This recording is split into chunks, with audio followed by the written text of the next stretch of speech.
nos comente qué le ha representado al Ecuador los 25 años de dolarización, y de su experiencia quisiera preguntarle también, para que responda, ¿cuál hubiese sido el escenario de no dolarizarse? ¿A qué tipo de cambio estaríamos hoy? ¿Se podría hablar de eso, hacer una proyección? Economista Pachano, muy buen día. Buen día, Miguel, un gusto saludarte y gracias por la invitación.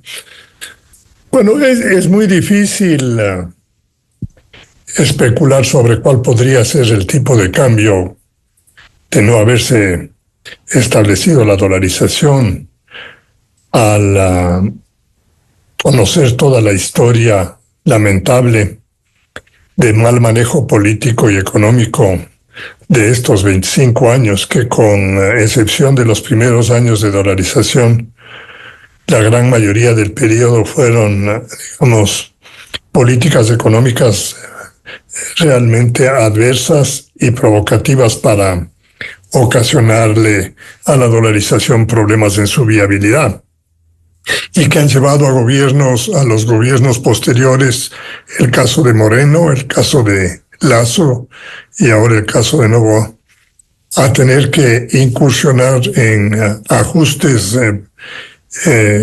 profundos en la búsqueda de la recuperación, especialmente del equilibrio fiscal, con resultados inicialmente adecuados, pero con rebotes del desequilibrio fiscal, como ha ocurrido y todos conocemos. Entonces, yo diría, Miguel, que la dolarización ha sido el dique que ha permitido evitar estos embates políticos, estas irracionalidades de política económica que han venido acompañándole al modelo monetario. Por fortuna, el modelo monetario ha podido soportar esta circunstancia. Y hoy día nos encontramos en una nueva coyuntura que demanda, con, yo diría, enésima vez, la revisión de un conjunto de principios de funcionalidad de la política económica que son duros en cuanto al impacto que tienen dentro de la colectividad, pero que son indispensables, que deban ser abordados. Economista Pachano, como usted señala, muy difícil decir 25 años después sin dolarización cómo estaríamos, pero sí el concepto. Sin dolarización estaríamos, como otros países, devaluando permanentemente ad infinitum, como experiencias como el desastre económico de Venezuela. Sí, claro, con el tipo de gobiernos de corte populista, y precisamente si uno hace un análisis alternativo de todas las provocaciones que se establecieron, especialmente durante el gobierno de Correa, indiscutiblemente que el horizonte comparativo de Venezuela estremece de lo que podía haber sido el caso ecuatoriano. Pero también uno debe analizar comparativamente con casos como el peruano, que partiendo de una circunstancia similar a la nuestra en el año 2000, e incluso un poco antes, y teniendo las repercusiones de un primer periodo de Alan García, que fue de un populismo extremo, que desarticuló toda la convivencia económica y no pudo, digamos, solucionar la violencia política que se instauró en el Perú. Durante el gobierno de Fujimori y los gobiernos posteriores se han establecido las bases permanentes de una política económica de Estado que les ha permitido mantener yo diría, el control del tipo de cambio, y convertirse el caso peruano como el caso ejemplo de un manejo de una economía bimonetaria de mucha estabilidad, y que ahora es la economía que menos devaluación ha tenido dentro de toda la región. Si me permite, economista Pachano, a propósito de lo que usted señala, claro, el primer periodo de Alan García, recordamos 85-90, cuando luego viene Fujimori, la inflación superó el 1000%, es decir, así es, una economía desbordada. Así es, Miguel. En realidad, cuando vemos los daños que ocasiona el populismo político y esa enfermiza forma de tratar de halagar a la mayoría de una población que tiene enormes dificultades para entender las razonabilidades de la política económica y las limitaciones que tiene el Estado para poder atender sus obligaciones y mejorar las condiciones de vida en el corto plazo. La verdad es que a uno le queda clarísimo el tema de que la única manera que uno puede, en la que se puede resolver los problemas fundamentales de nuestras sociedades es con acuerdos de Estado, es decir, con políticas que sean respetadas por los distintos grupos políticos, que reflejen el interés de la colectividad, de la gran mayoría, y que ofrezcan tangiblemente beneficios en un proceso de perseverancia. La dolarización en ese sentido se esperaba que sea el marco que ayude a configurar una política económica que lleve a ese tipo de resultados, pero lamentablemente no lo ha sido así. Y creo que es bien importante para los ecuatorianos tener bien claro que la dolarización no es una panacea per se, es un instrumento que permite combatir uno de los flagelos que tiene la política populista y que es la inestabilidad económica, desde el punto de vista de manejo de los precios de los bienes y servicios que se transan dentro de la colectividad. Entonces, la dolarización ha permitido tener estabilidad en los precios de la economía ecuatoriana, con etapas inclusive controversiales, porque hemos llegado nosotros a tener brotes de inflación fuertes que de alguna manera pusieron en riesgo el mantenimiento de la competitividad ecuatoriana. Durante muchos años, la política salarial, y yo creo que hasta el momento actual inclusive, ha desbordado los principios básicos de un manejo que sea compatible con la productividad de la mano de obra. Y en ese sentido le ha colocado al país en una posición muy difícil de competitividad en los mercados internacionales, que es la fuente del crecimiento fundamental en la que se puede sustentar el futuro de nuestro país. ¿Por qué defender la dolarización, economista Pachano? Si la gran mayoría de ecuatorianos no quisiera perderla, ¿por qué defender? ¿Con qué argumentos frente a la realidad anterior? Porque yo creo que es ese dique que de una manera bastante objetiva ha permitido que el nivel de vida de los ecuatorianos, especialmente de los estratos medios y bajos, mejore, que ha permitido reducir la pobreza, no en los términos que quisiéramos y que deberíamos haberlo alcanzado, pero que de alguna manera es un factor coadyuvante para que esos indicadores no se hayan desbordado como han ocurrido en países como Argentina o como Venezuela o como Nicaragua, que son paradigmáticos en el sentido del destrozo crónico del bienestar colectivo. Entonces, la dolarización le da al ciudadano ecuatoriano la seguridad de que tiene en su poder un bien que tiene valor, que mantiene en gran medida ese valor a lo largo del tiempo y que hace que su remuneración mantenga capacidad de compra dentro de la colectividad. Y desde ese punto de vista uno puede apreciar que la dolarización ha consolidado una mejor relación de los entes económicos, de las empresas, de las sociedades con sus trabajadores, porque las fórmulas de establecimiento de esa relación son mucho más objetivas y fáciles de determinar. Y la conflictividad en ese plano se ha reducido notablemente. Ahora, lo que no hemos podido realmente resolver es esa enorme grada o ese desbalance brutal que existe entre la informalidad económica y la incorporación de la mano de obra a la formalidad. Seguimos teniendo un mercado mayoritariamente informal de enorme marginalidad y de escasa, vinculación con los beneficios generales que otorga la formalidad económica. Y precisamente por las inflexibilidades de la política laboral y el desconocimiento de los beneficios que tiene una política que defienda al trabajador y no al puesto de trabajo, y que permita que el trabajador y el empresario se den cuenta de que mantener la formalidad no es tan, no es tan cara como el mantenerla frente a la informalidad.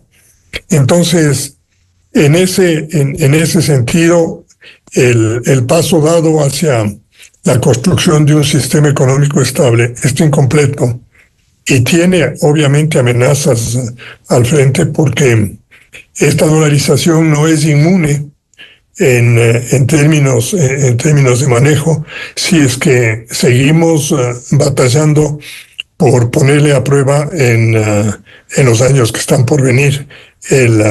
Hay un momento en que el dique puede romperse.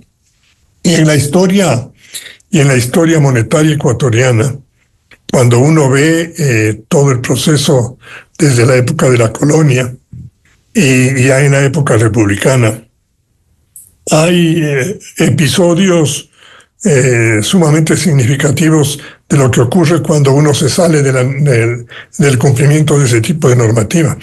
El Ecuador tuvo 3 modelos de patrón oro, y cada vez que fenecía el modelo se producía una profunda crisis hasta volver a encontrar el nuevo esquema, para finalmente terminar con la fundación del Banco Central, y entramos en una etapa de manejo monetario ya diferente del patrón oro. Pero el patrón oro tiene mucha similitud con la dolarización, y cada vez que llegaba el modelo a agotarse, en el Ecuador había un periodo de enorme angustia y de gran daño social. Economista Abelardo Pachano, ahora quedan grandes desafíos. No es simple para la economía ecuatoriana, que tiene hoy estabilidad, una inflación controlada. ¿Cómo fortalecer la dolarización? Yo diría, Miguel, que el problema fundamental es respetar los equilibrios macroeconómicos fundamentales. El Ecuador no requiere de enormes decisiones, sino de principios fundamentales. Uno de los equilibrios críticos y claves para la funcionalidad de la dolarización es el manejo fiscal. El manejo fiscal tiene que ser un manejo responsable, tiene que ser un manejo eficiente, tiene que ser transparente y además equilibrado. Si nosotros cumplimos esos 4 principios para el manejo fiscal, la política fiscal deja de ser una amenaza para todas las actividades y especialmente para la dolarización. Ahora, dentro del manejo fiscal tenemos dificultades ya propias de ahí. Una, nosotros tenemos una fuente de subsidios demasiado desproporcionada. Tenemos subsidios en los combustibles, tenemos subsidios en vivienda, tenemos subsidios en electricidad, tenemos subsidios inclusive en el manejo de lo que son catastros municipales, etcétera. Hay una cadena de subsidios que dan sumados y agregados, dan valores realmente desproporcionados a la capacidad de atención que puede mantener un Estado organizado. Lo segundo es que tenemos un frente que ya desborda en su capacidad de mantenimiento, y que es el frente de pensiones. Está totalmente desfinanciado, requiere de una reconversión profunda, mantenerla dentro de una organización pública responsable, pero con otros parámetros de manejo. La evaluación ya la tenemos absolutamente definida, pero falta la acción, la decisión. Entonces, El tema laboral es un tema que requiere no ajustes mayores, pero sí mejores comprensiones en donde uno pueda transformar, por ejemplo, la jubilación patronal en una suerte de beneficio permanente personal que lleve a cargo, que lleve consigo el trabajador durante toda su vida y que no la pierda porque simplemente termina una relación a los 19 años de trabajo. Entonces, todos estos temas requieren atención, los conocemos, están perfectamente identificados, Miguel, pero no hay la voluntad política de atenderlos. Y no hay la entereza de los frentes políticos, de los partidos políticos, de llegar a a un consenso, de desplazar la politiquería barata, la politiquería que se ve con mucha claridad en las campañas electorales de que todo se ofrece y que todo parece ser realizable en el corto plazo, por una política mucho más seria de responsabilidad y de respeto a la política económica. Economista Abelardo Pachano, a propósito de lo que vio el Ecuador, un proceso electoral, ¿qué implicaría en un escenario lejano que no quieren los ecuatorianos salirse de la dolarización? Digo esto porque en una campaña anterior se habló de la creación de los ecuadólares. ¿Qué implicaría para los ecuatorianos, que son los que defienden la dolarización, la gran mayoría? Los países que han salido de las dolarizaciones por malos manejos políticos han entrado en unas crisis tan profundas, tremendamente, dolorosas para todos los estamentos. No hay estamento que se libre de una circunstancia de esas, porque se destroza el sistema financiero, se destroza el sistema fiscal, se destrozan todos los pequeños puntos de apoyo que tienen los frentes de carácter social, y la sociedad realmente entra en un cataclismo político y económico realmente incuestionable.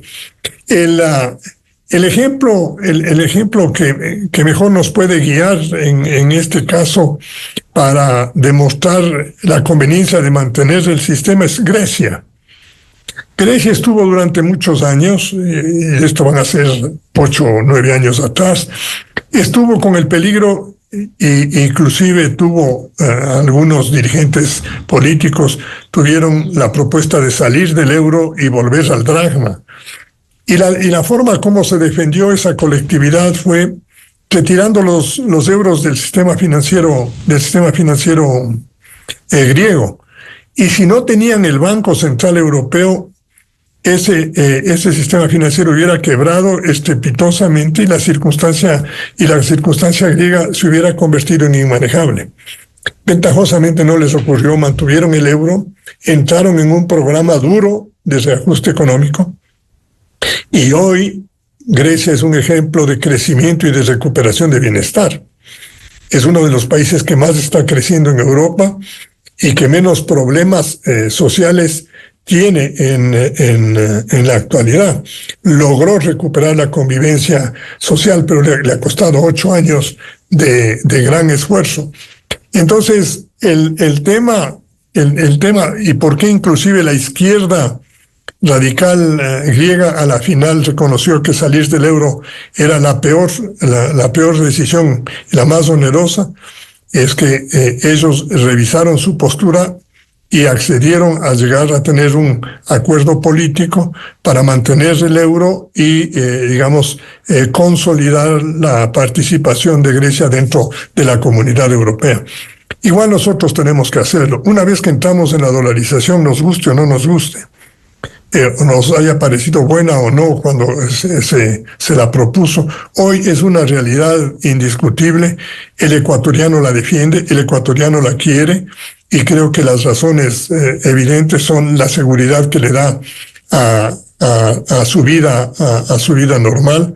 Los ingresos son cuantificables, el ahorro puede ser definido con mucha facilidad, y el futuro uno lo puede mirar con mayor esperanza. Entonces, en ese sentido, cualquier intento de salir de la dolarización simplemente llevaría a un camino de destrozo generalizado, de imprevisibles consecuencias. De tal manera, Miguel, que quienes propaguen ese tipo de propuestas simplemente le están diciendo de alguna manera que ellos son partícipes de crear un infierno en el Ecuador.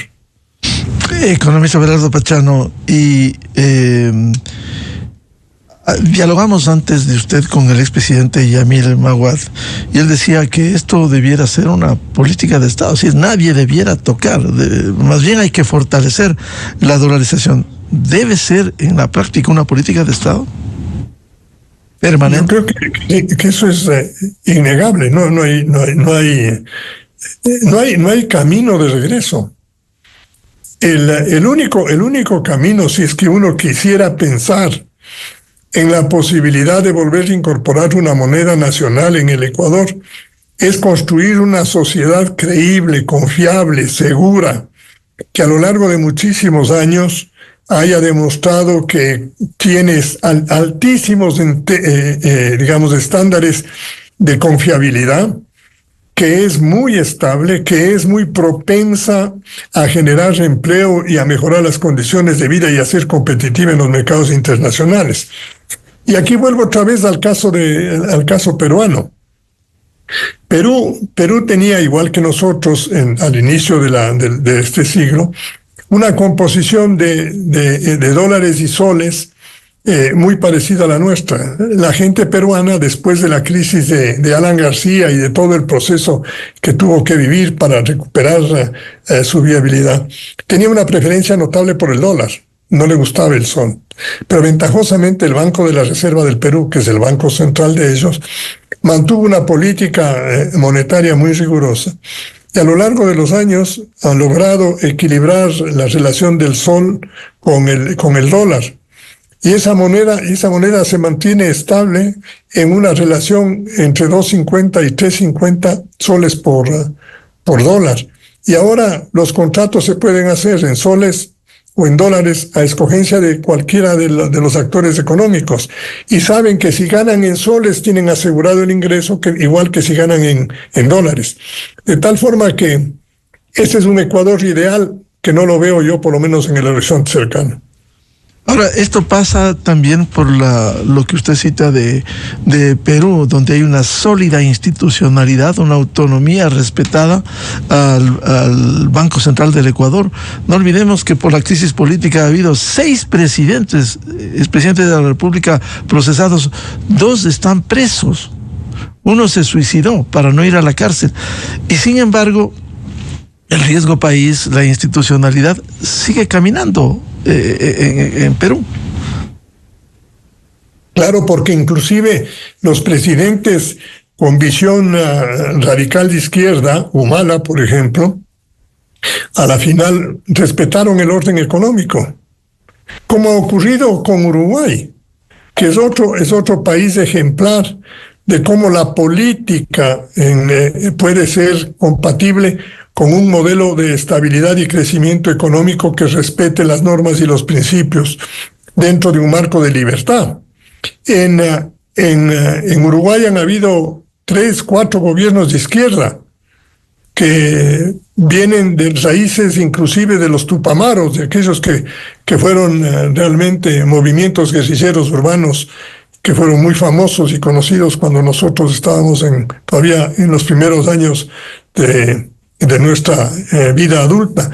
Y en Uruguay hoy día, cada vez que cambia el gobierno, nadie tiene preocupación sobre la política económica. Hay cambios que se producen en determinados aspectos, pero que más responden a visiones circunstanciales de determinado tipo de principios que no conllevan destrozos de carácter económico. Y por eso es que Uruguay es un país que atrae capitales argentinos y brasileños y tiene un estándar de vida sustantivamente mejor. Igual ocurre con Costa Rica, que es otro ejemplo también de largo plazo en esa línea de gran respeto entre la política y la política económica. En cambio, en el Ecuador, la gran mayoría de políticos se creen que son profesionales de la economía y no han abierto un libro ni siquiera de introducción a esta ciencia.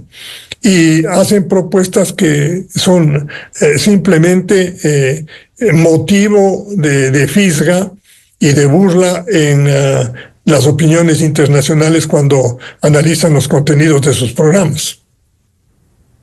¿Qué desafíos queda para la economía ecuatoriana a fin de seguir fortaleciendo la dolarización?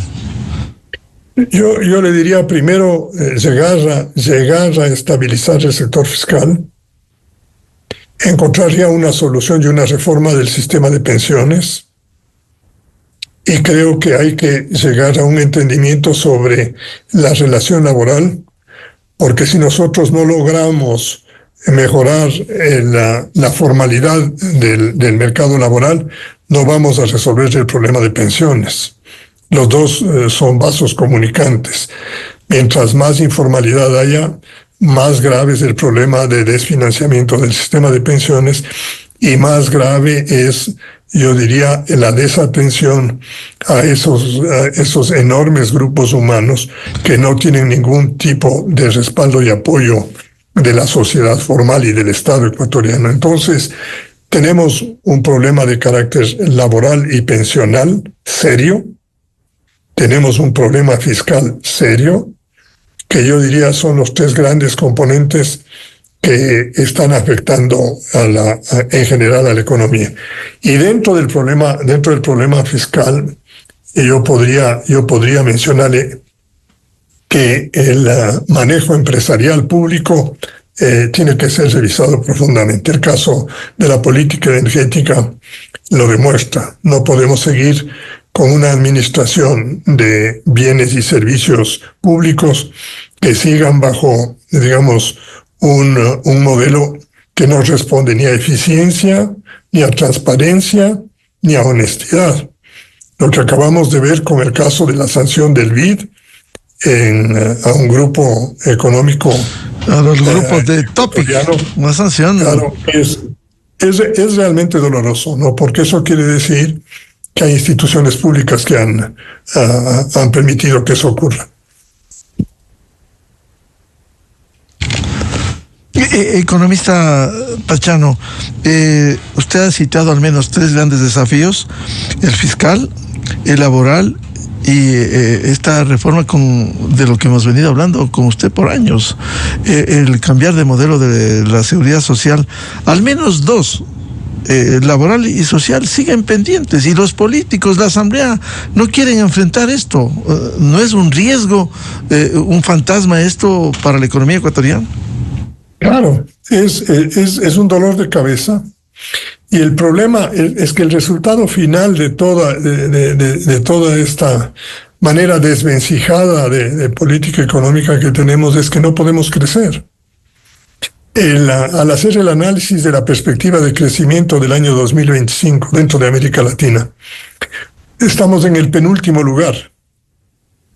Nosotros, de acuerdo a las estimaciones de la CEPAL, creemos que el Ecuador va a crecer el 1.4% en el año 2025. El año 2024 es un año de recesión. Creo que hay consenso general de que caímos la economía. Y el año 2025 tendríamos el 1.4%. Estamos en el penúltimo lugar. Todos los demás países van a crecer más. Todos, absolutamente todos. Y vamos a crecer menos de lo que va a crecer Estados Unidos o de lo que va a crecer Canadá. Estamos entre los países que no resuelven el problema ni siquiera de mejora del ingreso per cápita a lo largo de los últimos años. Tiene estabilidad, pero no tiene crecimiento. Y no tiene crecimiento porque no es un país creíble. Y no es un país creíble porque no tiene las finanzas públicas sanas. Porque cada vez que iniciamos un nuevo año, empezamos a recibir la amenaza de que habrán ajustes de carácter tributario, de que se impondrán nuevos recargos a las actividades económicas, y ya sabemos que inclusive la capacidad creativa que hay para imponer este tipo de ajustes puede llevar a hacer, modelos hasta retroactivos cuando se imputan tributos a ejercicios que ya fenecieron. Y eso ya nos ocurrió en el año anterior y en el año anterior al anterior. Entonces, en ese sentido, Miguel, mientras no resolvamos esto, no vamos a crecer. Porque vamos a seguir en este juego de ajuste fiscal, de nuevos recargos y sobre las mismas, la misma estructura económica formal, que es una estructura económica reducida frente al gran tamaño que tiene la economía. Y cuando tiene perspectivas de desarrollo bastante bien claras, yo tengo la esperanza de que los acuerdos comerciales puedan ofrecer el desarrollo de innumerables proyectos agroindustriales en la sierra y en la costa, creo que en ambos sectores, de una gran cantidad de productos que les podemos vender a los chinos, a los sudcoreanos, y espero que a los canadienses, que yo creo que ese proceso de acuerdo también está avanzando notablemente. Entonces, son mercados importantes que pueden absorber una enorme cantidad de producción y que pueden generar nuevas fuentes formales de empleo bien remuneradas que requieren de capacitación y que hay que seguirla formando para que podamos nosotros tener y evitar de esta manera el que la población nuestra marginal siga migrando en búsqueda de alguna alternativa de vida en el exterior. Entonces, en el tema laboral, economista Pachano, seguimos en ese círculo vicioso. Se aboga por el pleno empleo, que es importante, que está alrededor del 34%, pero no nos preocupamos de los más de 5 millones de ecuatorianos que están en la informalidad. O sea, ¿cuándo se defiende eso?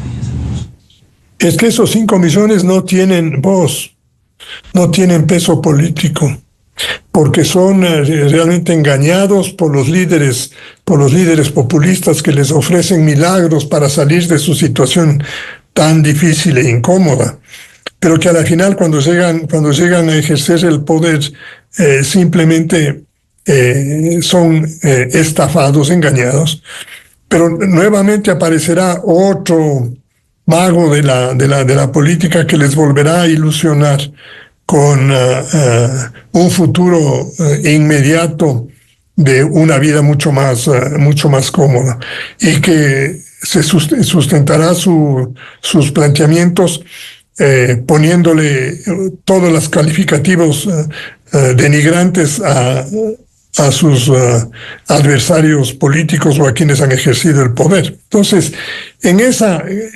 con ese mercado político, esos 5 millones de ecuatorianos que están en la marginalidad no tienen posibilidad de salida, y por eso es que ellos a la final se aventuran, inclusive pagan con su vida, buscando oportunidades en el exterior. Y finalmente, economista Pachano, el tema de la seguridad social. Cada vez se deterioran las cuentas del IES, ni siquiera el 40% que le pone el Estado abastece. Va a colapsar en algún momento si sigue este modelo de reparto el fondo de pensiones. ¿Qué decir del fondo de salud? Claro, incluso Miguel, dentro del IES, ahora se está cambiando la estructura de inversiones del fondo de cesantía, que es un fondo individual de cada uno de los afiliados y que uno va acumulando para que cuando decide jubilarse le entreguen ese valor. Y antes el fondo de cesantía tenía unas inversiones no de las mejores, pero razonables, y hoy está acumulando deuda pública, porque ya no puede el fondo de pensiones hacerlo, y como tiene que desinvertir, ahora están utilizando el último instrumento que les queda, de tal manera que el proceso de destrucción que tenemos adelante lleva consigo una amenaza mayor a la inestabilidad fiscal, porque si algo ocurre dentro del sistema de pensiones, ¿a quién le van a pedir que ponga recursos para poder satisfacer esa brecha? van a imponer recargas fenomenalmente altas a la empresa, adicionales a las que tiene, y van también a pedirle más recursos al Estado ecuatoriano, que ya de por sí mismo le da 3% del Producto Interno Bruto a ese sector. Entonces, es un tema que lo tenemos clarísimo.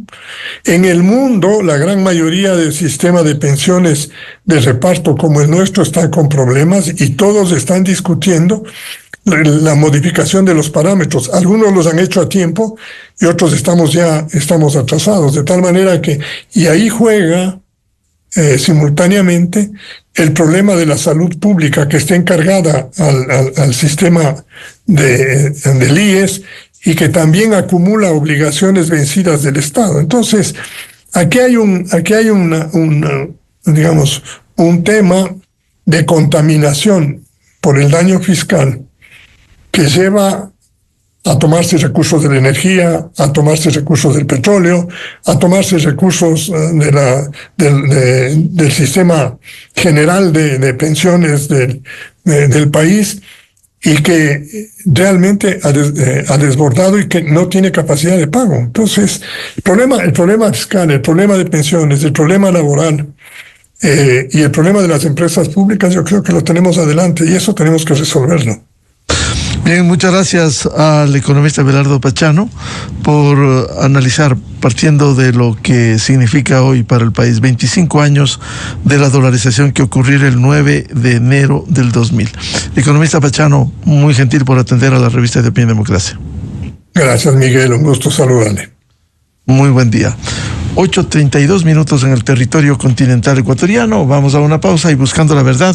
Ya volvemos para hablar sobre la situación del sector eléctrico en el país y qué inversiones necesita el Ecuador para que no haya sobresaltos a futuro de cortes de energía. Miguel Rivadeneira en la revista de Opinión Democracia. Esto es Exa Informa por Exa FM. Dalton Narváez, exalcalde de Durán por el Partido Social Cristiano, fue detenido en Bogotá gracias a la colaboración entre las autoridades de Colombia y Ecuador. Narváez